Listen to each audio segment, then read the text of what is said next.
bupati tidak punya kuasa absolut, ada kuasa lain yang membatasi, itu kuasa parlemen. Oleh karena itu gagasan politik yang diusung memang harusnya betul-betul menyentuh pada kebutuhan dasar di masyarakat dan itu rasional untuk bisa Hai guys, dilakukan. Assalamualaikum warahmatullahi wabarakatuh. Pada kesempatan kali ini, saya mengajak Pak Dr.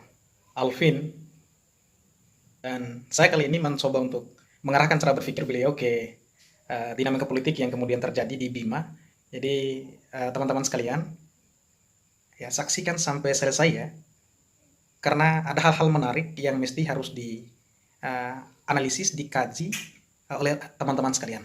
Ya, saksikan sampai selesai. Tapi yang paling terpenting adalah jangan lupa teman-teman sekalian ya menekan tombol subscribe, like dan kemudian share. Oke? Assalamualaikum warahmatullahi wabarakatuh. Ya, alhamdulillah. Cuma memang nih ya, Dinda. Kita ke depan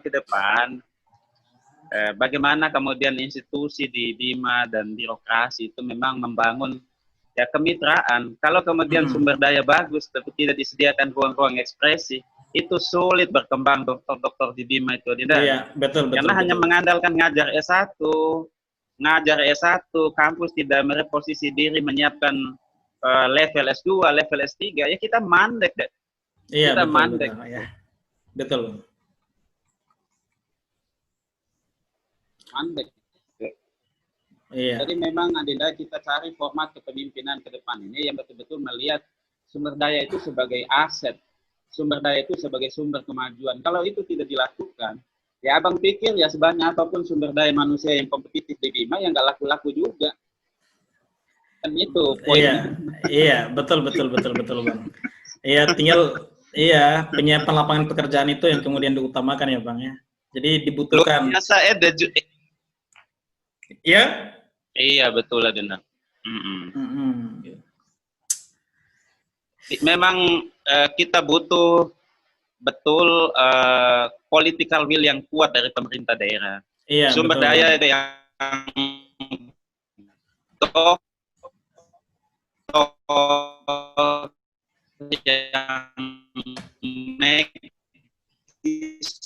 yang punya daya saing dia kan yang bagus kan itu poinnya itu Endak.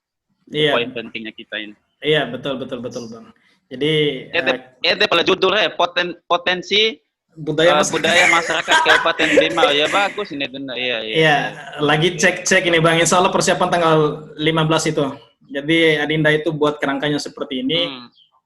Ya mudah-mudahan lah nanti di pasca ujian itu bisa ya memberikan presentasi yang lugas dan kemudian memiliki ini isi buat intelektual ya. Dinda supaya bagus.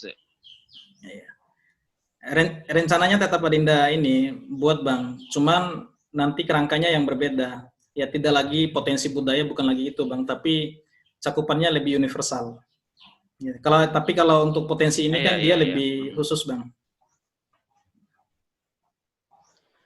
Ya kalau judul ini menarik sih, cuma memang ini harus dielaborasi supaya lebih tajam, supaya memang terhubung dengan realitas kita di Kabupaten Bima itu. Potensi kan banyak. Ya, potensinya itu banyak dan saya kira di Dinas Pariwisata kan sudah melakukan identifikasi secara makro ini potensi-potensi. Ya, cuma kan Pak Hairul ini apanya yang mau diintegrasikan di dalam potensi-potensi ini? Olahraga apa misalkan yang lebih cocok kan begitu, Dinda? Oh, nanti. Jangan lagi Abang yang interview saya nih. Bahaya ini. Ini tujuannya Adinda mau interview Abang mau interview saya ini. Iya, tapi sebenarnya tidak, banyak ini masukan Dinda, masukan. Iya, siap. Tapi memang banyak potensi budaya yang kemudian dimiliki oleh Kabupaten Bima itu, Bang, yang levelnya pada taraf permainan sebenarnya itu untuk pengembangan pariwisata olahraga saja. Satu, Bujaka Danda, Gantau, kemudian Parise, Lansa, Manca, dan lain sebagainya, termasuk budaya yang unik yang kemudian dimiliki oleh Kabupaten Bima kan Tajituta, adanya di Kecamatan Wawo, itu pun kemudian tidak dimiliki oleh di Wawo daerah-daerah yang lain. Begitu Bang. Tapi nantilah Bang kita diskusi terkait persoalan itu. Adinda ini mencoba untuk ini meminta pandangan Abang terkait persoalan political will yang kemudian terjadi di Bima.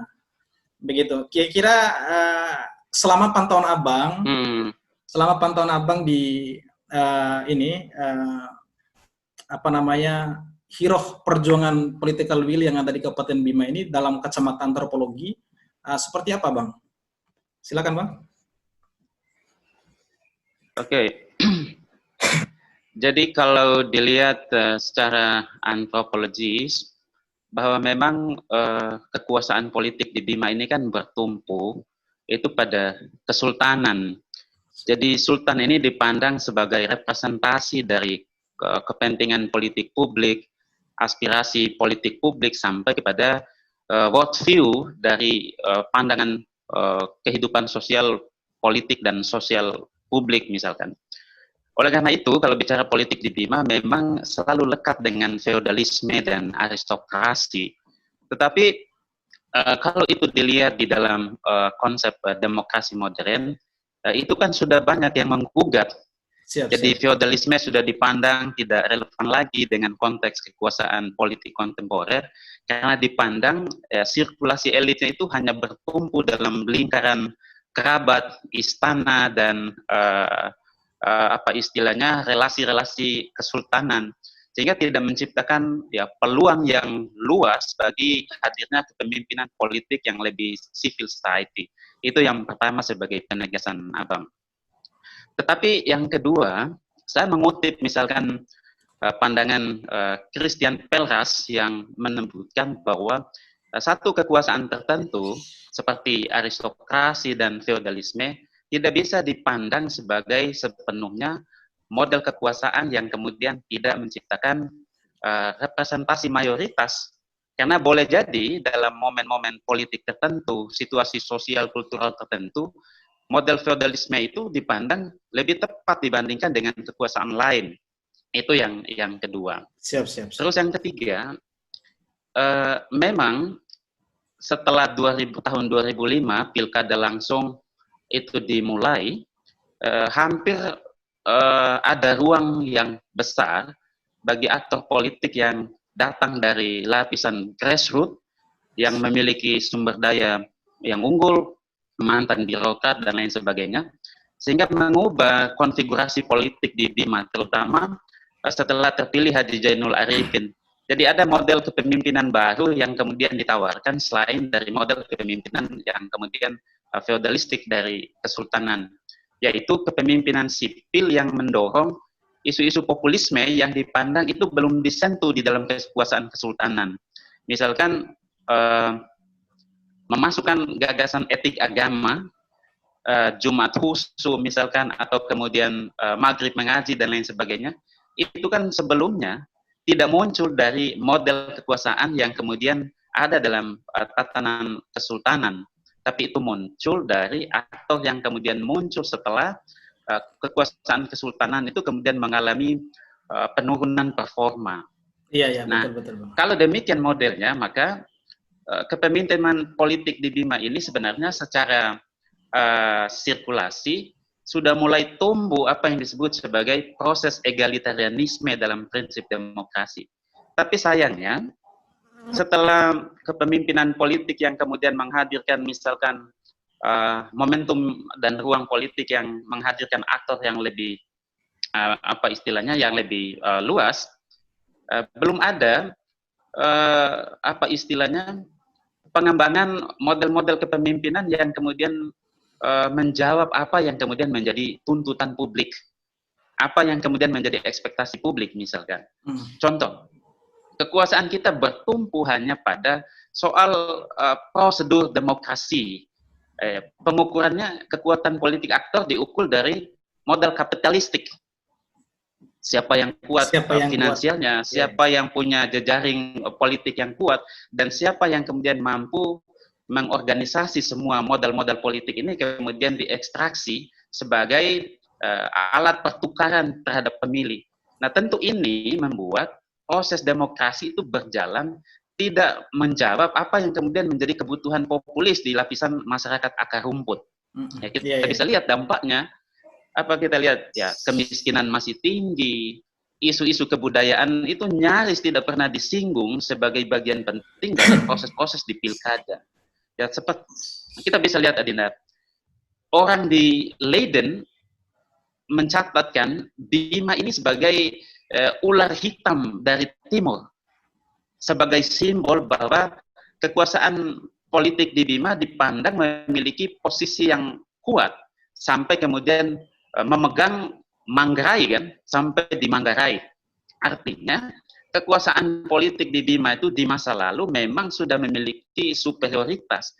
Tetapi ketika kekuasaan itu kemudian mengalami transformasi setelah pilkada langsung 2005, nyaris kita hanya mengalami romantisme bahwa kekuasaan di masa lalu lebih berhasil sultan-sultan dibandingkan dengan aktor-aktor politik yang memang tumbuh di tengah era politik modern.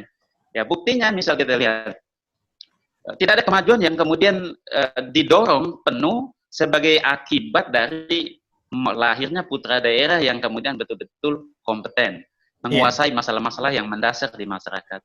Jadi secara antropologi, jadi inti kekuasaan di Bima itu memang feodalistik, tetapi kemudian itu tidak sepenuhnya menjadi patron yang buruk, karena inspirasi dari kekuasaan di masa lalu itu harus dihadirkan kembali, terutama soal kearifan, penghargaan terhadap kebudayaan sebagai identitas sosial, dan bagaimana kebudayaan itu kemudian diekstraksi menjadi potensi sosial yang menghadirkan ya kemajuan peradaban politik, menghadirkan tatanan sosial yang kemudian lebih harmoni, kemudian lebih kohesif. Nah, itu yang belum tumbuh di Kabupaten Bima. Jadi politik hanya kemudian mempertengkarkan soal modal material, bukan modal simbolik yang kemudian hadir dari kearifan kekuasaan di masa lalu, Ninda. Iya, betul, Bang. Jadi dari ketiga paslon ini nih, Bang. Jadi mereka ini kan sebenarnya belum menawarkan gagasan yang produktif untuk pengembangan Bima kan. Lebih-lebih yang kemudian dikatakan oleh Abang tadi lebih mengedepankan kuantitas secara finansial dibandingkan dengan kualitas secara intelektual. Kira-kira seperti apa pandangannya Abang terhadap ketiga paslon tersebut, Bang? Apakah memang benar-benar mereka itu mencoba untuk menerapkan seperti katanya Machiavelli itu, mengesampingkan moral dan etik dalam merebut kekuasaan, atau mencoba untuk menawarkan gagasan yang produktif untuk pengembangan atau membangun Bima ke depannya? Oke, ya. Jadi kalau menurut saya, yang memiliki potensi untuk menghadirkan kepemimpinan politik yang menghadirkan kebudayaan sebagai pandangan hidup, kebudayaan sebagai etos, kebudayaan sebagai pencetus keberhasilan kepemimpinan, sebenarnya potensinya itu ada pada IDP. Karena dia representasi dari kekuasaan politik yang bertumpu pada aspek kebudayaan itu sebagai inti dari moralitas kekuasaan. Tetapi dia gagal kemudian membuat derivasi bagaimana kearifan istana, kesultanan sebagai simbol dari kemegahan kebudayaan di masa lalu, kebanggaan sejarah, itu tidak hadir sebagai model dan pola kepemimpinan yang dia kontekskan di dalam kehidupan politik di masyarakat Bima. Nah, yang kedua, bagaimana dengan penantang petahana? Penantang petahana seperti Haji Safruddin sebenarnya dia cukup punya pengalaman 1,5 tahun itu untuk kemudian menguasai apa sih problem base dari persoalan yang dialami oleh masyarakat. Ya, misalkan angka kemiskinan yang masih tinggi, pembangunan yang kemudian masih mengalami stagnasi, ya distribusi pembangunan yang kemudian belum merata, tentu dia lebih memiliki pengetahuan soal itu untuk mengidentifikasi lalu menyusun kebijakan yang bisa menyelesaikan persoalan itu. Nah, lalu bagaimana misalkan yang ketiga, Herman Edison, saya pikir ini potensi secara religius bagus, secara personal intelektual juga bagus, tetapi kan di dalam arena politik itu tidak cukup kalau kemudian itu tidak bisa ditampilkan sebagai satu kekuatan yang kemudian bisa mengungguli dua pasangan calon yang memang secara politik sudah memiliki pengalaman politik yang panjang dan sudah mengerti kultur politik di Bima. Nah, ketiga dan juga menawarkan solusi-solusi yang pragmatis untuk kebaikan kemajuan di masyarakat Bima. Tapi kan kita tidak pernah tahu apa sih yang membuat tiga pasangan ini memiliki karakter apa istilahnya, program kerja itu yang satu dan yang lain itu beda, dan itu teridentifikasi oleh kita sebagai publik. Misalkan IDP, bisa dipastikan di tengah hujatan yang begitu tajam, tentu dia harus bisa menunjukkan bahwa ada kegagalan yang kemudian perlu diperbaiki ketika dia terpilih untuk periode kedua. Nah, Syafaat juga harus tampil juga dengan mengokupasi apa kegagalan IDP di 4 tahun terakhir ini, dan itu diintegrasikan sebagai gagasan yang paling unggul di atas petahana.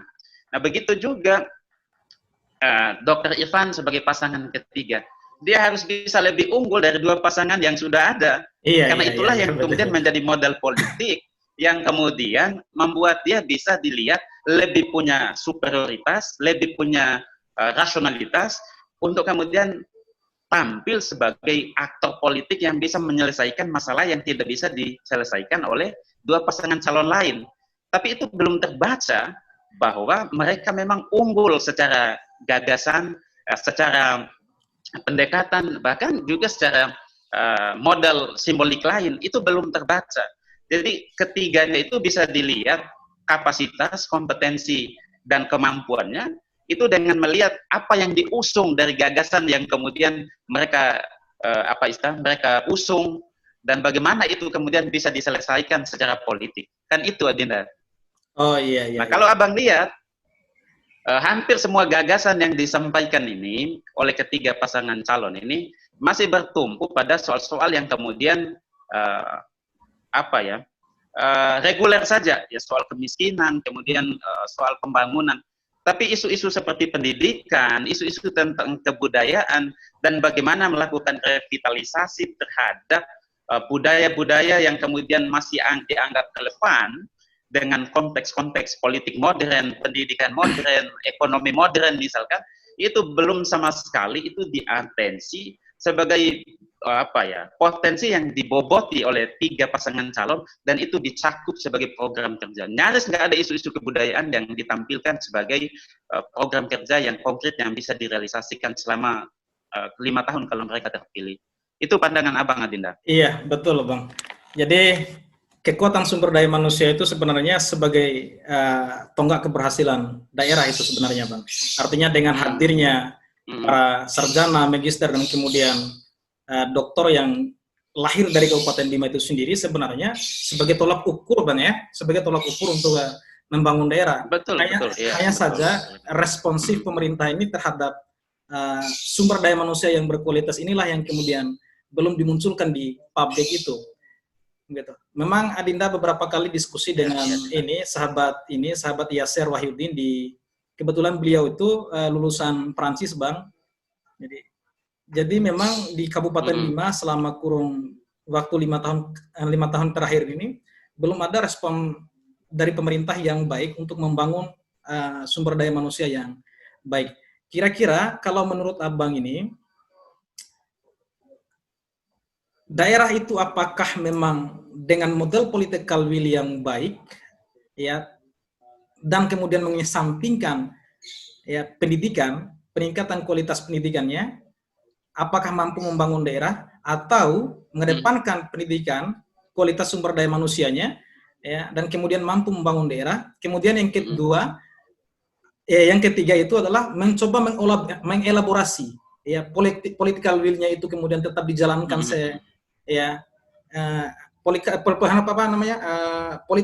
political will-nya kemudian dielaborasikan dengan konsep pendidikan yang baik itu seperti apa, Bang? Artinya semuanya tetap kemudian diperankan oleh pemerintah daerah mestinya. Saya kira ini pandangan yang paling bagus dan sangat substansial sekali. Jadi saya mulai dulu, Dinda, bahwa memang kekuasaan yang tidak ditopang oleh pengetahuan, oleh kecerdasan intelektual, itu akan mengalami stagnasi. Dia akan mengalami involusi untuk kemudian bagaimana mengorganisasi potensi kekuasaan itu bisa efektif nggak untuk kemajuan masyarakat dan menyelesaikan masyarakat. Makanya Michel Foucault itu bilang bahwa ilmu pengetahuan itu adalah kekuatan. Karena itu pemimpin daerah yang tidak menggunakan sumber daya manusia dan kecerdasan intelektual warga negara, itu saya pastikan itu kekuasaan akan mengalami apa yang disebut oleh Clifford Geertz sebagai involusi.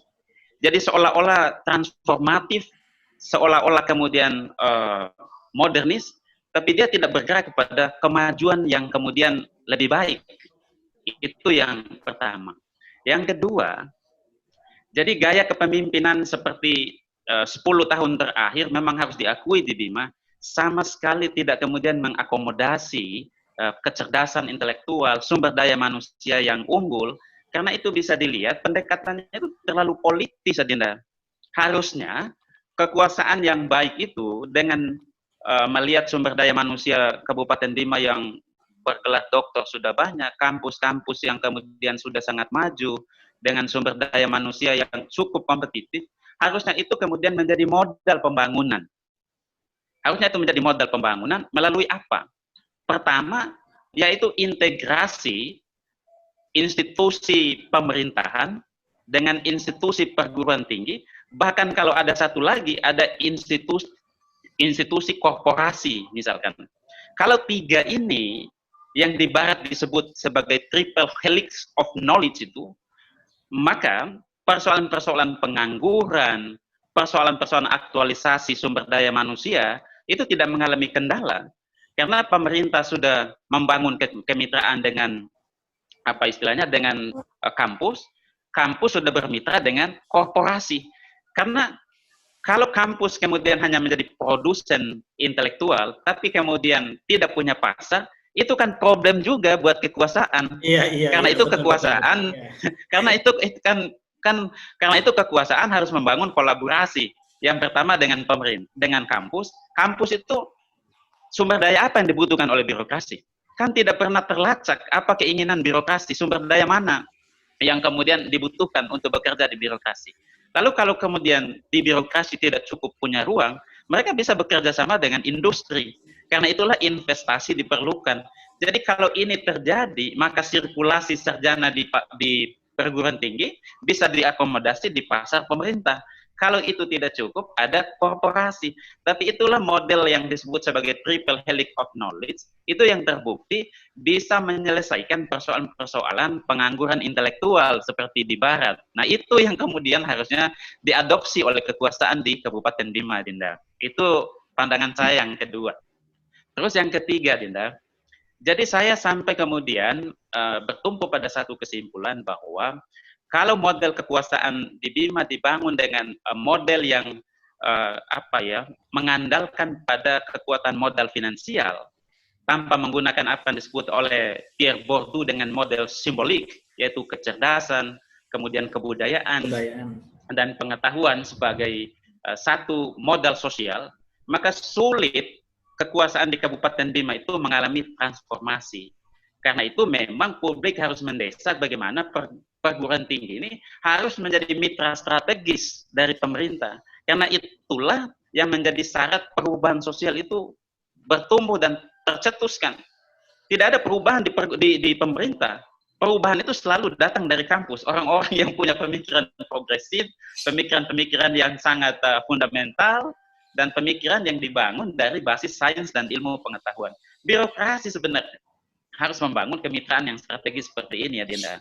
Nah, kalau model kekuasaan seperti sekarang, itu akan menyebabkan Bima mengalami stagnasi yang luar biasa kalau kemudian tidak membangun pendidikan dan kebudayaan itu sebagai modal dan sumber daya politik. Iya. Itu Dinda. Ini sangat luar biasa nih, Bang. Jadi menarik juga nih, Bang, ketika kemudian kita membahas terkait persoalan pendidikan yang kemudian terjadi di Bima ini, Bang. Kira-kira, Bang, jadi di Bima ini kan banyak sumber daya manusia yang yang sarjana, magister, dan kemudian doktor itu. Kira-kira menurut pandangan Abang, mereka udah sejauh mana mereka mencoba untuk menawarkan gagasannya mereka untuk mendukung programnya pemerintah? Salah satunya adalah program literasi yang coba ditawarkan oleh pemerintah daerah, gitu kan. Kemudian gebrakan-gebrakan yang kemudian dilakukan oleh para magister dan doktor ini kan, ini berdasarkan kacamata Adinda ya, Bang, ya.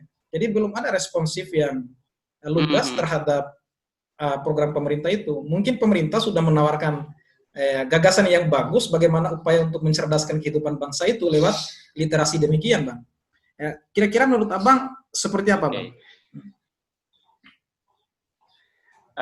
Kalau secara makro, partisipasi kelompok-kelompok terdidik, para doktor dan magister, itu sudah cukup baik untuk kemudian memberi respon terhadap persoalan-persoalan literasi, soal-soal kemiskinan, soal-soal ekologi seperti transplantasi, karang, dan lain sebagainya. Saya kira itu menunjukkan bahwa sudah tumbuh kesadaran intelektual bahwa apa istilahnya, akademisi atau kelompok-kelompok yang terdidik itu sudah mengambil peran kontributif dan peran-peran solutif. Hanya saja kan tidak cukup dengan mengandalkan inisiatif pribadi atau kelompok-kelompok tertentu yang kemudian tidak membangun relasi dengan kekuasaan. Karena itu kalaupun ada, itu lebih cenderung parsial, gerakan-gerakan literasi. Karena tidak sistemik, maka cenderung kemudian mengalami perlambatan. Ya, itu kan mengalami perlambatan karena tidak ada otoritisasi yang kemudian membuat literasi itu sebagai gerakan yang sistemik. Ini kan inisiatif personal, bukan inisiatif yang tumbuh dari semangat yang sistemik dari kekuasaan. Nah, oleh karena itu menurut Abang, peran intelektual di Bima itu sudah cukup baik memberi respon terhadap persoalan-persoalan sosial. Tapi itu tidak cukup kalau kemudian sumbu kekuasaan seperti bupati dan wakil bupati dan birokrasi itu tidak memberi endorsement dengan memfasilitasi apa kebutuhan yang kemudian diperlukan oleh mereka. Supaya itu menjadi budaya yang luas. Bukan hanya budaya yang kemudian dikembangkan oleh 1-2 orang, lalu diharapkan itu menjadi suatu sikap universal dari semua pemuda. Itu nggak mungkin, Adina. Karena itu saya pikir pemerintah daerah misalkan, bagaimana setiap KCD misalkan, itu didorong untuk difasilitasi dengan uang, dengan sumber daya, atau dengan kebijakan, supaya di setiap kecamatan itu tumbuh literasi, dan gerakan itu bersifat sistematik, dan itu harus datang dari inisiatif kekuasaan. Jangan dibiarkan masyarakat dengan keterbatasan untuk membangun apa istilahnya gerakan literasi yang menjadi tanggung jawab pemerintah. Itu terbalik. Itu terbalik. Itu terbalik. Sehingga kemudian kalaupun ada gerakan literasi seperti di SAI misalkan, itu sudah bagus, tapi kan tidak cukup tahan lama Dinda durasinya kalau tidak ditopang secara etik oleh kekuasaan dan tidak ditopang oleh otoritas kekuasaan. Itu harus difasilitasi, kasih operasional kah, kasih sumber daya misalkan orang-orang yang melakukan advokasi pendampingan, dan kasih juga sumbangan literatur supaya jangan buku yang 80 tahun lalu masih dipajang di rak. Literasi ini kan sudah ketinggalan, Adinda. Jadi kita butuh moderasi kebijakan, moderasi pendekatan supaya gerakan literasi ini menjadi kebutuhan kekuasaan, bukan kebutuhan civil society saja, kan begitu. Ini semakin menarik aja diskusi ini, Bang.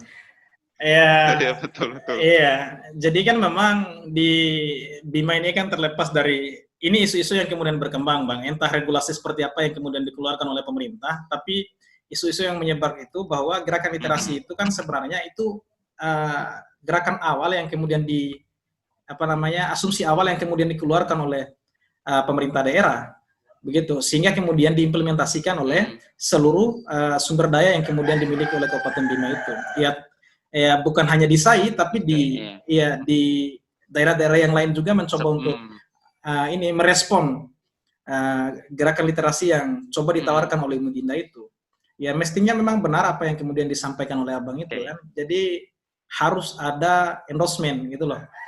Dari pemerintah supaya gerakan literasi yang benar-benar diikhtiarkan oleh mereka itu dijalankan oleh pengurus gitu, katakanlah pengurus, Abang, ya termasuk sebenarnya yang membentuk wadah literasi ini kan juga bagian daripada pengurus, mencoba untuk mengkoordinir masyarakat, generasi muda, generasi tua, dan kemudian anak-anak untuk belajar di situ. Minimal juga pemerintah seperti yang kemudian Abang katakan tadi memberikan sumbangan dana, ya baik yang bentuknya material maupun yang bentuknya literatur, begitu.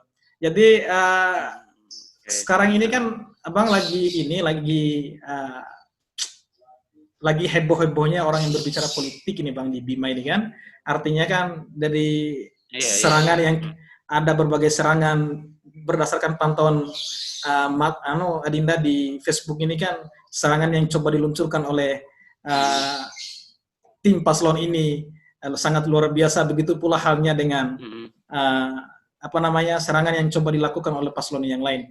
Jadi serangan-serangan yang coba yang ini orang yang kemudian memberikan serangan ini kan sebenarnya bukan orang-orang yang memiliki kapasitas keilmuan yang rendah, Bang, tapi mereka itu juga memiliki pengetahuan yang terukur, sistematis dan masif juga, Bang. Jadi kira-kira menurut Abang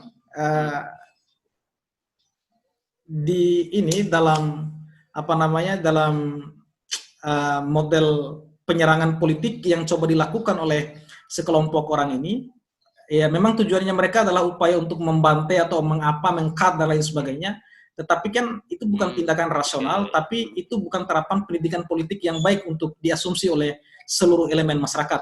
Lebih-lebih kan media sosial ini kan sebagai wadah konsumsi yang produktif juga ini menurut Adinda ini, Bang. Iya. Gitu. Kira-kira menurut Abang itu seperti apa, Bang? Oke. Kalau saya lihat dengan pandangan perspektif politik modern ya, jadi memang inti dari demokrasi ini kan ada dua, yaitu kebebasan bicara, dan yang kedua adalah kebebasan berekspresi, dan yang ketiga adalah partisipasi publik. Ini kan komponen penting dari proses demokrasi modern. Lalu kemudian bagaimana kalau di ruang-ruang media sosial dan di ruang-ruang yang aktual terjadi perdebatan sengit dengan narasi-narasi yang provokatif, bahkan kemudian pejoratif di antara pasangan calon. Sebenarnya sepanjang yang dipertengkarkan itu adalah performa kebijakan yang dibuat, kemudian rancang bangun gagasan yang akan diimplementasi, dan visi kekuasaan yang akan dilaksanakan oleh pasangan calon, itu baik sekali kalau itu yang dipertengkarkan. Tapi itu akan menjadi buruk kalau yang dipertengkarkan itu lebih pada aspek artifisial dari demokrasi, soal kesiapan modal politik, soal hal-hal yang kemudian di luar dari substansi yang diusung oleh para aktor, yaitu gagasan. Karena di dalam politik bukan hanya cara mendapatkan kekuasaan yang kemudian paling penting, tapi yang paling penting itu adalah bagaimana kemudian legasi dari kekuasaan dan proses pencapaian kekuasaan. Oleh karena itulah di dalam politik, dalam bahasa Belanda itu ada yang disebut sebagai fatsoen. Fatsoen itu adalah etika politik yang kemudian diambil dari nilai etik agama, norma, adat istiadat, dan kebudayaan yang dipakai sebagai panduan untuk dihadirkan dalam arena politik, yaitu tentang penghargaan terhadap lawan, penghargaan terhadap pemilih, penghargaan terhadap semua instrumen-instrumen partai politik. Nah, kalau kemudian itu tidak ada, maka kemudian demokrasi kita kemudian menjadi demokrasi yang liberal, yang menghalalkan semua cara untuk mendapatkan elektoral atau dukungan politik dari masyarakat. Karena itu saya mengkritik kalau kemudian yang dipertengkarkan di media sosial dan kemudian di media dan di ruang sosial yang aktual itu bukan ide dan visi dan gagasan yang kemudian diusung oleh aktor, tapi kita membicarakan tentang hal-hal yang sepertinya menyangkut kemanusiaan orang lain. Saya kira itu suatu kemunduran dari demokrasi, Adinda. Suatu kemunduran dari demokrasi. Karena kedewasaan demokrasi itu sebenarnya adalah pada bagaimana gagasan, narasi, dan ide-ide yang disampaikan oleh aktor itu dipertengkarkan pada basis-basis fundamentalnya. Nah, kalau hanya menyerang pribadi, itu suatu kemunduran demokrasi yang kemudian menyalahi apa yang disebut sebagai fatsoen politik. Itu fatsoen politik. Itu fatsoen politik. Abang kira itu yang paling penting. Karena itulah pertengkaran itu diperlukan dalam soal ide, soal gagasan, dan soal solusi. Itulah yang kemudian akan menjadi pintu masuk untuk mematangkan proses demokrasi kita. Tapi kalau kemudian yang diserang adalah aspek kemanusiaan pasangan calon atau aktor, ya seperti saya lihat soal status Umi Dinda yang janda, soal Haji Safrudin yang pelit, soal Haji Herman yang pelit misalkan, ini kan narasi-narasi yang merendahkan aspek kemanusiaan dan cenderung kemudian menurut saya tidak baik buat kesehatan demokrasi dan tidak baik buat equality di dalam membangun budaya politik di masa depan. Adinda abang kira itu sesuatu yang kemudian harus dihindari di dalam proses politik di Kabupaten Bima itu, Adinda. Karena itu tidak mencerminkan betul kemajuan demokrasi dan transformasi demokrasi. Justru itu menunjukkan kita mengadopsi model-model politik Machiavellian yang kemudian menghalalkan segala cara untuk mendapatkan dukungan politik kita.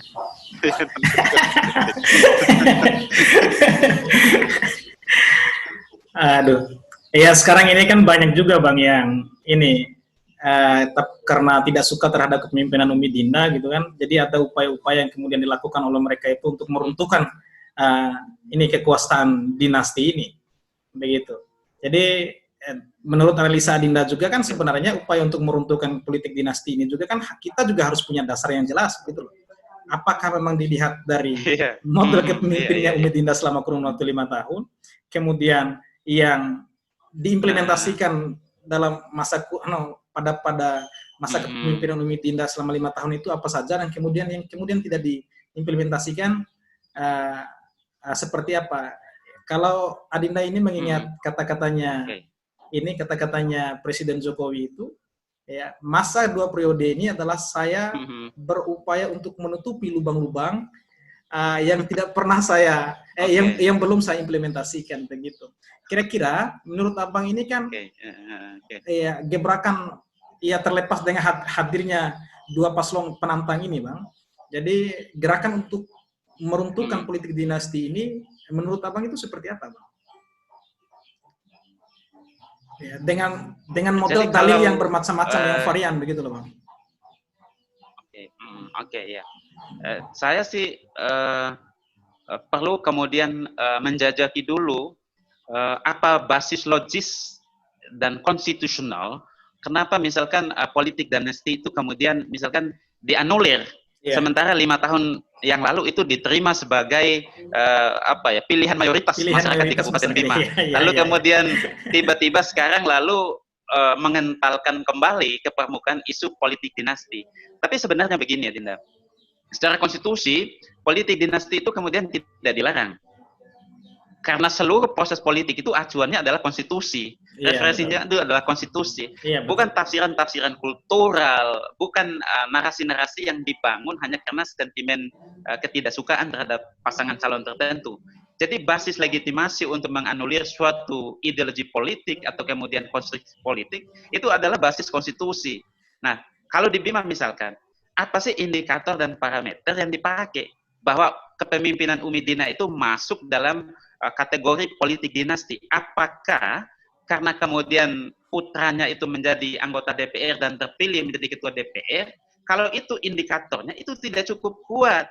Karena disebut sebagai politik dinasti itu adalah ada mayoritas kerabat, kolega yang dimiliki oleh aktor politik tertentu yang di dalamnya kekuasaan itu dibangun dengan sistem patrimonialistik namanya. Yaitu kekuasaan yang dibangun dari kekerabatan, dari persahabatan dan relasi-relasi. Tapi kemudian kita buat timbangan di birokrasi itu berapa banyak misalkan kerabat Umi Dinda, berapa banyak jadi kepala sekolah, kepala dinas dan lain sebagainya.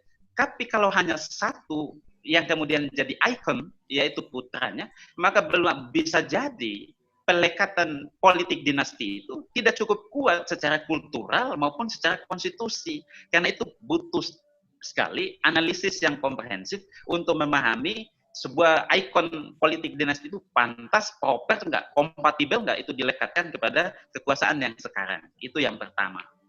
Yang kedua, politik dinasti itu secara politik itu baik. Kita bisa lihat di Belgia, di Belanda, di Thailand, di negara-negara Eropa yang kemudian basis feodalistik, kekuasaan itu jauh lebih aman, jauh lebih kemudian akomodatif dibandingkan dengan sistem kekuasaan yang kemudian secara politik itu mengadopsi ya demokrasi liberal, dan lain sebagainya. Itu artinya tidak bisa dipandang bahwa kekuasaan dinasti juga itu selalu buruk, gitu lah, selalu buruk. Tapi ada juga manfaat baiknya yang kemudian itu bisa diadopsi, terutama kesetiaannya terhadap kebudayaan, kepada tradisi, dan kepada historisitas di masa lalu, itu menjadi salah satu yang dominan di dalam bangunan kekuasaan yang sifatnya dinasti. Nah, lalu bagaimana kita lihat di Bima, gerakan untuk mendelegitimasi politik dinasti. Itu kita bisa lihat dari isunya, Dinda. Hampir semua isu yang kemudian dimunculkan oleh Rival itu soal Umi Dinda membangun dan menggalang solidaritas politik dinasti. Itu menunjukkan bahwa memang ada upaya mendelegitimasi kekuasaan Umi Dinda ini karena dipandang sebagai potret dari politik dinasti. Tapi sebagai intelektual, kita tidak sesederhana itu kemudian memberikan pembenaran terhadap bangunan politik lawan. Nah, yang paling penting menurut saya, apapun model kekuasaan yang kemudian dibangun, mau totalitarian, mau monarki, mau apa dan lain sebagainya, persoalannya kekuasaan itu yang kemudian ingin ditawarkan itu bisa menjawab nggak penyelesaian persoalan-persoalan mendasar yang dialami oleh masyarakat Bima ini. Misalkan punahnya kebudayaan Bima yang begitu dibanggakan secara historis oleh seluruh orang Bima. Bisa nggak kemudian kemiskinan itu kemudian terselesaikan? Bisa nggak sumber daya unggul ini diakomodasi dalam epicentrum kekuasaan, sehingga tidak bertumpu hanya pada menyerang model kekuasaan, tapi juga menawarkan model kekuasaan lain yang kemudian justru lebih representatif dibandingkan dengan model kekuasaan yang sudah ada di masa lalu maupun yang sudah ada di masa sekarang. Itu poinnya. Jadi bukan sebenarnya pada casing kekuasaan. Ya, iya, bukan casing kekuasaan. Tapi persoalannya apa yang kemudian kita tawarkan untuk situasi politik dan model konfigurasi politik yang kemudian jauh lebih unggul ditawarkan dibandingkan dengan model politik dinasti. Jadi kita tidak sangat keliru kalau kita menggugah. Sebelum itu bang, kira-kira menurut abang itu kedua rival politiknya ini antara Safaat dengan Iman ini mencoba untuk ada ini enggak? Mereka mencoba untuk menawarkan gagasan baru enggak sebagai bentuk ini apa namanya? Bentuk gagasan baru, eksplorasi baru gitu loh, gagasan baru yang coba ditawarkan oleh mereka berdua terhadap gagasan yang kemudian makanya, program yang diberikan oleh Umi Dinda itu, abang.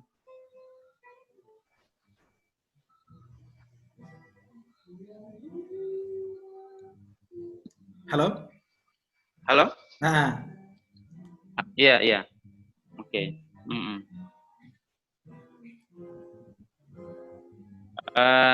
Kira-kira dua rival politiknya ini bang, antara Safaat dan kemudian Iman, begitu kan? Jadi mencoba untuk memberikan, menantang Umi Dinda ini, ya entah kasarnya begini, upaya untuk meruntuhkan kekuasaan politik itu bang.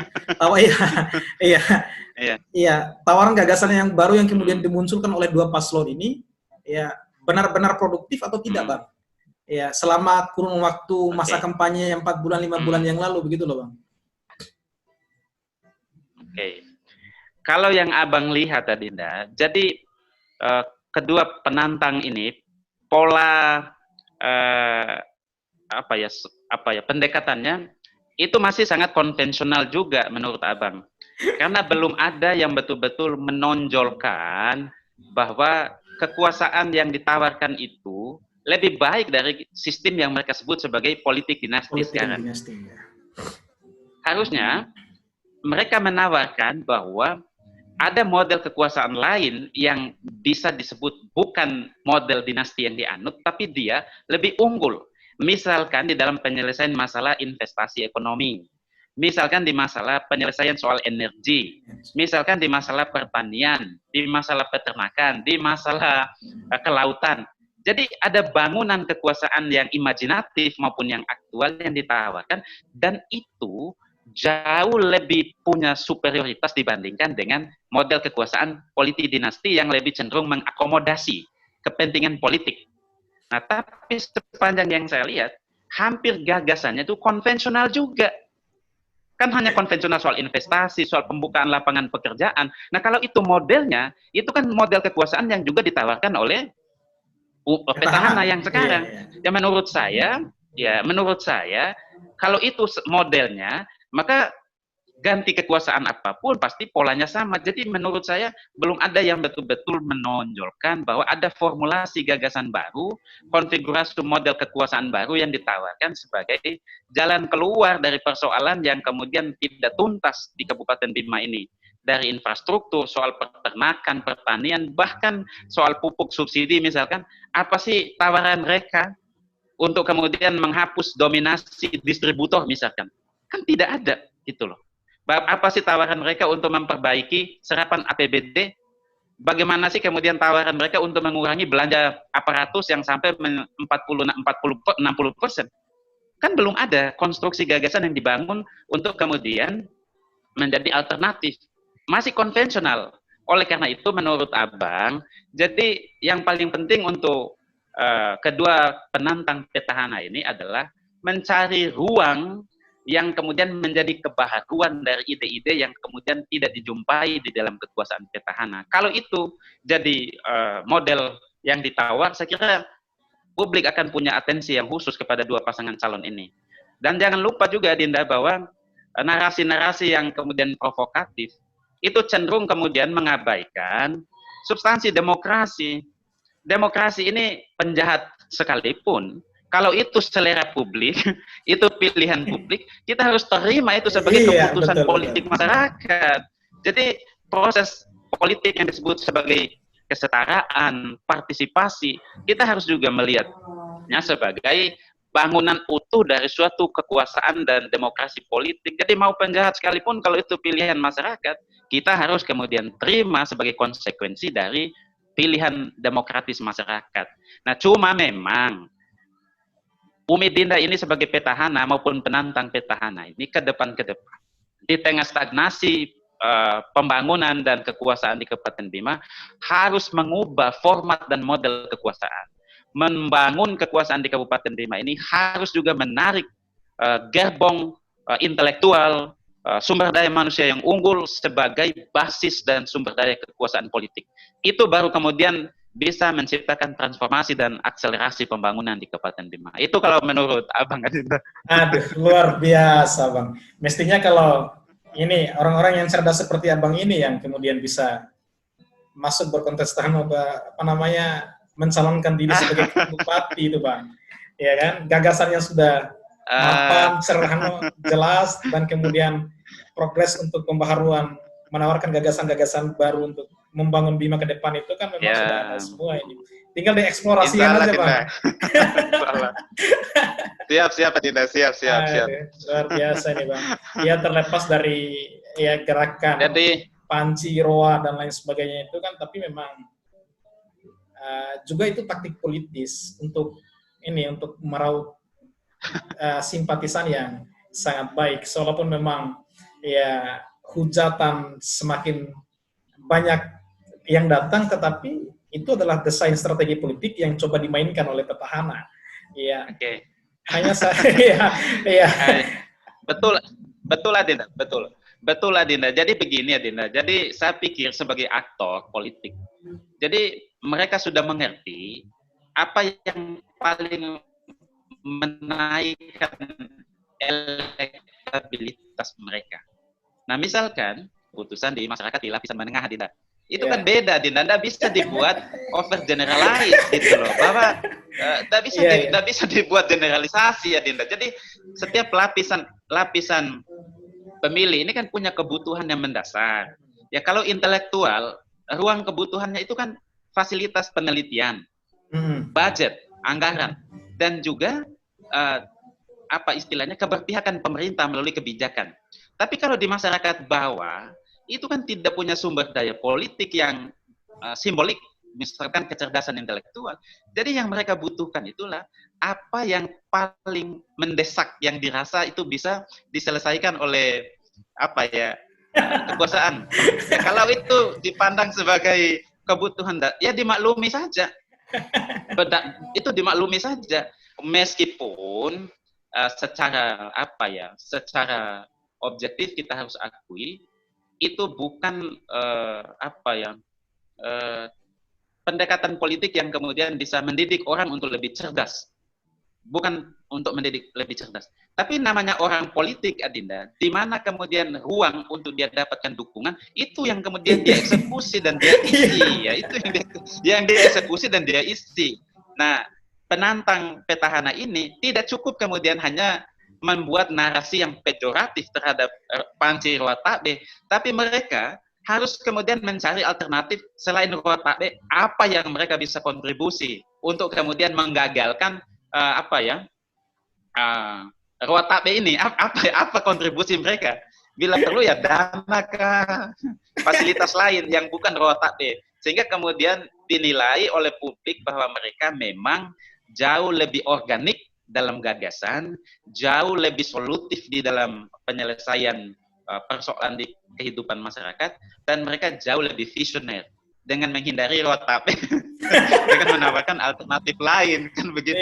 Jadi di dalam politik ini, di dalam politik ini, kalau pakai konsepnya Clifford Geertz itu dalam Negara Teater, jadi bukan hanya pikiran positif, pikiran negatif juga harus diakomodasi sebagai wacana di dalam kehidupan bernegara. Jadi kecerdasan publik ini penting apabila memang pemilih kita ini sudah terdidik, dan sumber pemilih yang terdidik ini hanya ada di dua institusi perguruan tinggi, lembaga-lembaga pendidikan, dan juga partai politik. Tapi pertanyaannya, ada nggak itu peran-peran vital partai politik dan lembaga-lembaga pendidikan yang juga turut bicara tentang pendidikan politik? Kan tidak ada, Dinda. Ini persoalannya yang membuat pemilih kita ini masih sangat konvensional, belum mengalami transformasi. Jadi kalau pakai teorinya Gabriel Almond, mayoritas pemilih kita ini masih sangat parokial.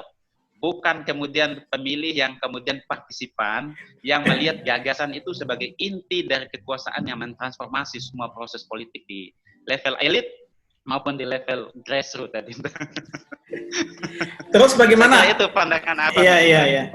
Ini sekarang ini kan kedua paslon penantang ini, Bang, yang satu yang sampai sekarang ini kan belum memunculkan visi misinya. Kalau untuk Imam kan udah memunculkan visi misi.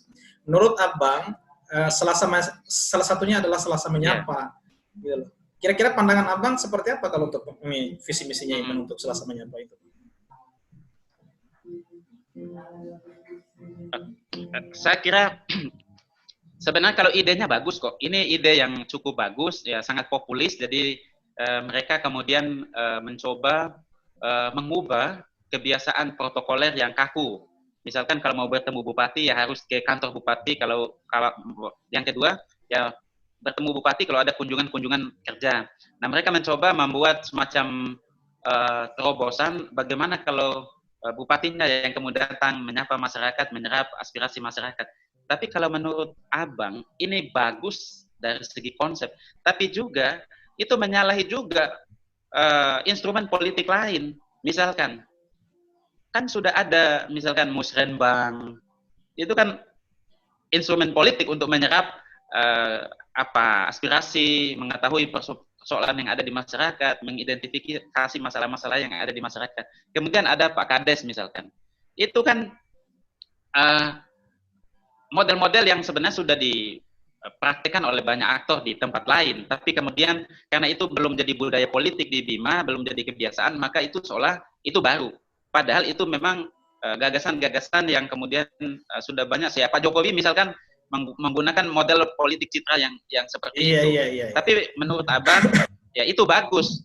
Tetapi kan pertama, itu akan mematikan juga peran-peran instrumen lain ya seperti kepala desa, RT, RW dan perangkat-perangkat lain yang kemudian memang itu secara organisasi pemerintahan ya punya fungsi-fungsi yang mengatur tentang apa kebutuhan masyarakat dan bagaimana itu dikomunikasikan kepada pemerintah daerah. Kan sudah ada itu jalurnya, kan sudah ada jalurnya semua. Jadi sudah ada jalurnya, ada camat, ya ada semua perangkat kekuasaan ini kan ada sampai derivasinya di desa-desa sampai di tingkat RT.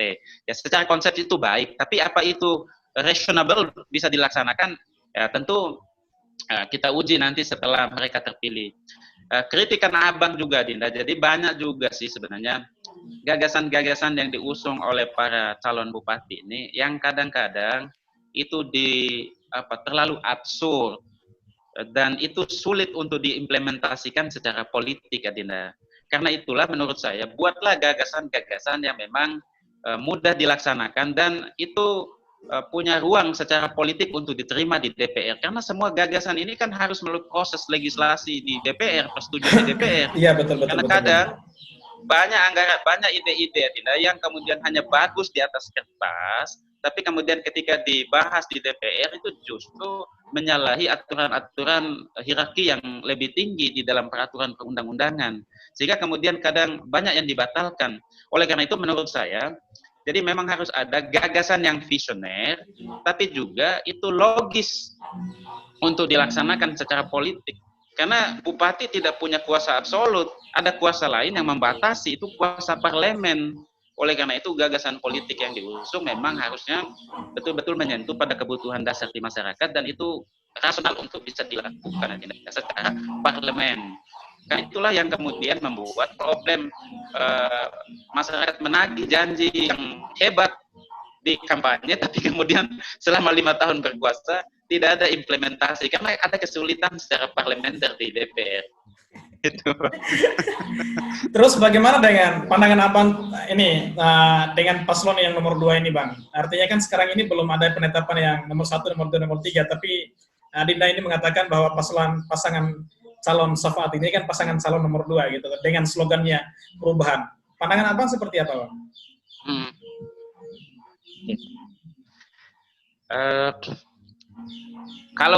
Kalau secara potensi, Safaat ini punya dukungan yang sangat besar di berbagai kecamatan dan desa, karena harus diakui juga performa petahana selama 5 tahun itu dapat dibilang itu kurang impresif lah, kurang meyakinkan, dan terbukti dari banyak protes publik, kekecewaan publik, bahkan ada isu ganti bupati, itu mencerminkan bahwa memang ada kekecewaan yang luas dari publik.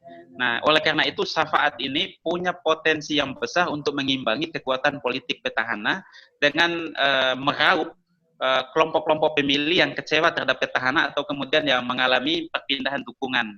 Nah, tetapi kemudian ya isu perubahan ini kan isu yang memang dimulai sejak tahun 2004, SBY, kemudian dilanjutkan oleh Barack Obama di Amerika. Yes we can, misalkan dia punya slogan politik tagline itu. Tapi yang paling penting juga ini perubahan yang diusung ini harus dielaborasi secara lebih konkret, lebih praktis dan komprehensif. Perubahan apa yang kemudian ditawarkan? Apakah perubahan pendekatan politik, perubahan program pemerintah, perubahan regulasi, atau kemudian perubahan struktur pengadministrasian aparatur sipil negara yang kemudian menjadi lokomotif penting yang kemudian menentukan keberhasilan dari kerja-kerja birokrasi. Jadi ini semua masih kabur tentang tagline Bima Baru, kemudian tagline perubahan, ini belum kemudian terperinci dan terbaca secara konkret oleh publik. Ya mungkin mereka menunggu nanti diuji visi misi ya Dinda, baru kemudian ini baru terungkap semua apa yang disebut sebagai perubahan, apa yang disebut sebagai Bima Baru. Karena kita masih meraba-raba ini, masih menduga-duga, jangan-jangan slogannya perubahan, Bima Baru, tapi kemudian hanya komodifikasi dan daur ulang dari gagasan-gagasan yang lama. Nah itu kemudian kita tidak kehendaki. Jadi betul. Kita butuh yang disebut sebagai Bima Baru itu adalah perubahan struktur kultural birokrasi yang fundamental, lalu kemudian melahirkan sebuah pelayanan birokrasi yang menghadirkan apa itu kesejahteraan, apa itu keadilan, dan apa itu peradaban politik yang kemudian maju, yang kemudian mencerminkan rasionalitas publik yang semakin tumbuh dengan pengetahuan dan kesadaran politik yang baik. Itu Adinda. Ya, mestinya gagasan itu harus didiskusikan secara matang dulu di tiap-tiap paslon itu menurut Mata Bang, sebelum nanti bertarung di visi misi. Iya, Itu betul. artinya kan Betul, dibongkar Adinda. dulu apa isi otaknya di antara 3 paslon ini untuk merubah peradaban Betul, Bima ini, Adinda. Bang. Betul. Ya, entah nanti di Betul. ruang IDP, kemudian ruang syafaat maupun ruang iman itu sendiri. Minimal Bima ini kan ke depan itu harapan Adinda. Betul, Adinda, betul. Ya, harapan Adinda itu ya benar-benar membangun dengan kapasitas keilmuan yang mumpuni gitu loh Bang. Ya, baik dari sektor infrastruktur, pendidikan, pertanian, peternakan dan lain sebagainya. Ya, begitu. Ya, iya, ini betul. ini Bang, sekali lagi terima kasih banyak Bang. Ya, terima kasih banyak sudah meluangkan waktu, gagasan, ilmu pengetahuan yang sangat luar biasa. Jadi ini terakhir Bang, permintaan terakhir dari Abang. Jadi konklusinya Bang, kira-kira untuk membangun peradaban politik, pendidikan, infrastruktur dan lain sebagainya di Bima, apalagi kita ini kan adalah kader-kader potensial yang kemudian dimiliki oleh Kabupaten Bima. Menurut Abang, ini konklusi saja Bang. Jadi ya, jadi tawaran-tawaran seperti apa yang kemudian diberikan oleh Abang. Nanti ini juga akan menjadi obrolan kita ini juga akan menjadi asumsi publik Bang. Begitu. Jadi Adinda menginginkan ada tawaran-tawaran yang konstruktif yang kemudian diberikan oleh Abang. Oke Bang, silakan. Oke. Jadi demokrasi sudah cukup maju. Setiap aktor itu bisa datang dari berbagai latar belakang. Artinya egalitarianisme di dalam demokrasi modern itu sudah sudah terjadi. Oleh karena itu, kekuasaan yang baik di masa depan, terutama di Kabupaten Bima ini adalah kekuasaan yang memang dihadirkan dengan kemitraan yang strategis dengan banyak pihak. Dan kolaborasi itu kemudian menjadi kata kunci untuk bisa menciptakan akselerasi kekuasaan yang betul-betul bisa menjawab dan diharapkan oleh masyarakat di Kabupaten Bima. Kolaborasi yang saya maksud itu adalah bagaimana semua elemen dan sumber daya di Bima seperti kampus, pemerintah, industri, tokoh agama, intelektual, dan civil society itu harus membangun kemitraan yang kohesif sehingga politik ini bukan hanya sekedar soal ganti kekuasaan dan mendapat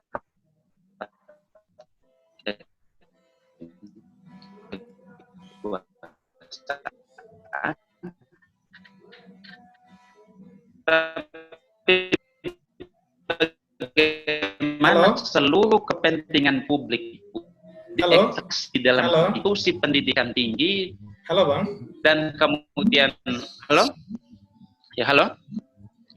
Ya, jaringannya ini enggak putus-putus Bang. Halo? Iya, ulang Bang. Iya, ulang Bang. Silakan Bang. Tadi bisa didengar nggak? Iya, bisa. Diulang Bang kalau bisa. Nanti diedit saja. Oke, siap. Oke, ya. Jadi begini deh. Jadi secara politik, ya demokrasi modern ini kan sudah sangat terbuka, bisa diisi oleh semua aktor dengan latar belakang yang berbeda, pengusaha, tokoh agama, intelektual, semua bisa kemudian menjadi kepala daerah dan pemimpin di daerah. Tetapi kemudian yang paling penting adalah bukan soal bagaimana mendapatkan kekuasaan dan mengganti kekuasaan, yang paling penting adalah bagaimana kekuasaan ini mengakomodasi apa yang kemudian menjadi harapan mayoritas masyarakat. Untuk bisa menghadirkan kekuasaan yang baik, yang kompetitif, dan kemudian bisa mewakili apa yang kemudian menjadi harapan masyarakat adalah kekuasaan harus membangun kemitraan dan kolaborasi dengan semua pihak. Di antaranya, menurut saya, perguruan tinggi harus kemudian menjadi mitra yang menyuarakan apa yang disebut sebagai politik gagasan. Itu yang pertama. Yang kedua, birokrasi harus kemudian lebih ramah dan terbuka untuk menerima mitra strategis seperti perguruan tinggi sebagai partner untuk kemudian melakukan pemetaan terhadap masalah-masalah di daerah. Lalu itu yang kemudian menjadi dasar untuk menyusun kebijakan politik yang kemudian bisa menjawab dan memberikan solusi bagi persoalan-persoalan yang mendasar di Kabupaten Bima. Jadi kalau kekuasaan di Bima itu kemudian tidak membangun kemitraan dengan semua stakeholder lain, maka saya percaya kekuasaan itu tidak akan menghadirkan apa itu kesejahteraan, apa itu peradaban politik yang maju, dan apa itu kemudian transformasi yang diinginkan oleh mayoritas masyarakat di Kabupaten Bima.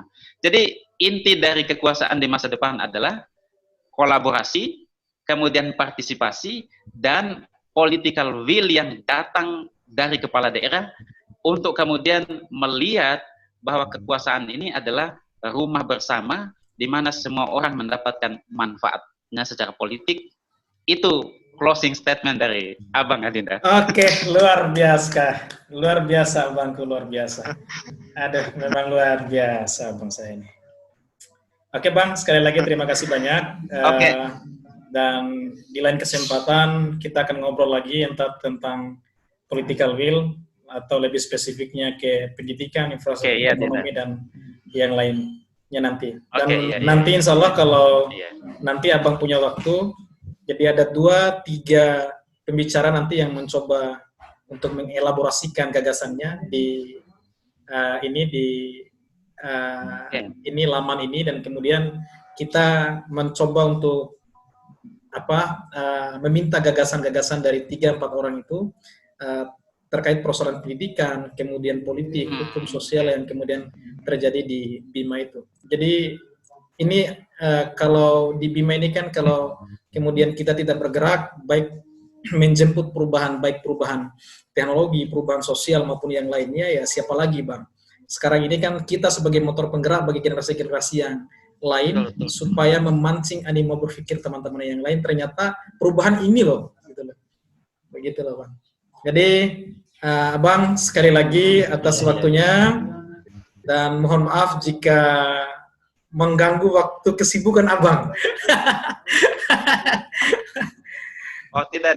Saya sebagai keluarga, sebagai adik-adik, sebagai seorang abang itu cukup berterima kasih karena setidaknya kita mengambil peran yang baik lah Dinda untuk membangun kesadaran masyarakat yang lebih baik lagi untuk melihat politik ini sebagai ajang untuk memperbaiki nasib, menciptakan kesejahteraan di masyarakat.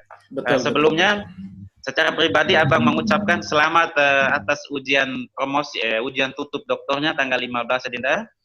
Supaya semoga ilmunya bermanfaat dan dimudahkan, dan saya bangga lah Dinda sudah mengambil jalan yang cukup ekstrim, dipilih oleh banyak orang, dan saya sebagai keluarga bangga Dinda. Lain keluarga, saya cukup bangga Dinda. Luar biasa. Siap. Alhamdulillah Bangku. Oke Bang, terima kasih banyak.